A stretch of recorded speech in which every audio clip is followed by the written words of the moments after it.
Halo semuanya, kali ini kita bakal bahas konsep fisika terkait hambatan jenis gitu. Di video sebelumnya kita udah sempat ngebahas ya terkait hambatan. Nah ternyata hambatan sendiri itu dipengaruhi oleh dua faktor loh. Mulai dari jenis bahannya dan juga ukurannya. Bahkan terkait jenisnya sendiri, kalian percaya nggak kalau emas, simbol dari kemewahan ini, ternyata bisa loh digunakan sebagai kabel. Loh, emang emas bisa menghantarkan listrik? Oke, buat tahu jawabannya, ya kita harus paham dulu deh terkait hambatan jenisnya gitu. Hambatan jenis yaitu adalah suatu konstanta pembanding seberapa sukar sih material tersebut menghantarkan listrik gitu. Emang tahu dari mana nih nilai konstantanya? Oke, jadi mekanismenya gini nih.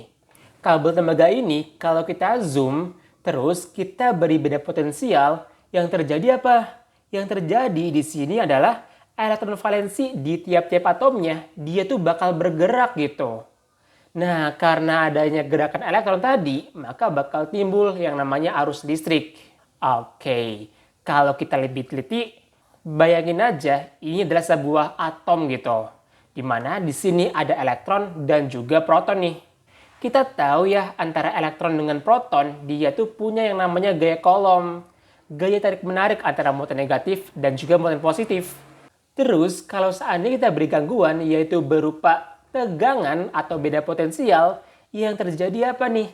Yang terjadi ternyata elektron di sini dia juga bakal dapat gaya Coulomb terhadap plat positif ini yang kita simbolkan dengan Fc aksen. Nah, kalau seandainya nilai dari gaya Coulomb antara elektron dengan plat positif ini itu lebih besar dibandingkan dengan gaya Coulomb antara muatan negatif dengan inti atomnya, yang terjadi adalah si elektron ini dia bakal lepas bergerak ke kutub positif. Kalau udah kayak gitu bakal timbul lah yang namanya arus listrik gitu. Oke, dari gambaran ini kita bisa tahu nih bahwa atom yang memiliki jumlah elektron banyak, elektron valensi atom tersebut mudah lepas gitu jika diberi gangguan.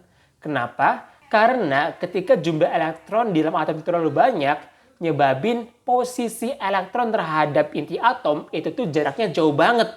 Kalau jaraknya jauh banget, maka gaya Coulomb yang terjadi itu kan lemah ya. Alhasil Fc ini bakal bernilai kecil gitu dibandingkan dengan Fc aksen. Nah, faktor karakteristik atom inilah yang kita kenal sebagai hambatan jenisnya gitu. Buktinya apa nih kalau seandainya atom yang memiliki jumlah elektron banyak itu tuh merupakan atom yang mudah lepas elektron valensinya. Buktinya adalah tabel ini nih. Ternyata konduktor yang terbaik yaitu perak nih dengan nilai hambatan jenisnya yaitu sekitar 1,59 dikali 10 pangkat minus 8 ohmmeter gitu. Artinya perak ini memiliki hambatan yang kecil dibandingkan dengan tembaga, emas, aluminium, tungsten, dan seterusnya. Dari sini juga kita bisa tahu nih bahwa emas sebenarnya bukan merupakan konduktor yang baik ya. Oke, jadi kurang lebih ini nih pembahasan terkait hambatan jenis nih. Terus kalau seandainya nih kita pengen tahu gitu faktor-faktor yang mempengaruhi nilai hambatan itu apa aja sih? Yang pertama, tadi kan kita udah tahu ya bahwa semakin besar nilai hambatan jenisnya, maka semakin besar juga nih nilai hambatannya. Atau dengan kata lain, nilai dari hambatan yaitu R sebanding dengan Rho, yaitu hambatan jenisnya. Kemudian yang kedua adalah semakin luas penampang kawat, maka semakin kecil nih nilai hambatannya. Kenapa? Karena ketika kawat tersebut memiliki luas penampang yang besar, yang terjadi adalah semakin banyak nih jumlah elektron yang bergerak. Kalau kayak gini, nunjukin bahwa hambatan yang terjadi itu tuh lemah atau kecil. Sehingga nilai R-nya itu tuh sebanding dengan 1/A. Ketiga, yaitu adalah semakin panjang kawat, yang terjadi adalah semakin besar nih hambatan pada kawatnya. Kenapa sih kayak gitu? Iya, jadi itu semakin panjang kawatnya, maka semakin banyak nih interaksi elektron valensi dengan inti-inti atom di sepanjang kawat tersebut gitu. Tentu hal ini dapat menghambat gerak elektron kan, sehingga nilai R-nya itu tuh sebanding dengan L. Dari ketiga informasi ini, kita bisa simpulkan bahwa nilai dari hambatan itu tuh sama dengan Rho dikali L dibagi dengan A ya, di mana R merupakan hambatan, satuannya adalah ohm, kemudian Rho atau hambatan jenis, satuannya adalah ohmmeter, L merupakan panjang kawat, satuannya meter, dan A merupakan luas penampang kawat, satuannya adalah meter persegi nih. Biar lebih paham, coba yuk kita bahas satu soal. Suatu logam memiliki hambatan sebesar R. Kemudian logam tersebut dipotong menjadi setengah kalinya. Pertanyaannya adalah, berapakah nilai hambatan sekarang? Oke. Diketahui bahwa nilai R1-nya sama dengan R nih. Kemudian panjang pada kejadian kedua yaitu L2 sama dengan setengah kali panjang mula-mula. Dan luas penampang kawatnya sama nih, yaitu A1 sama dengan A2. Kemudian juga karena bahannya sama, maka nilai dari hambatan jenisnya sama juga.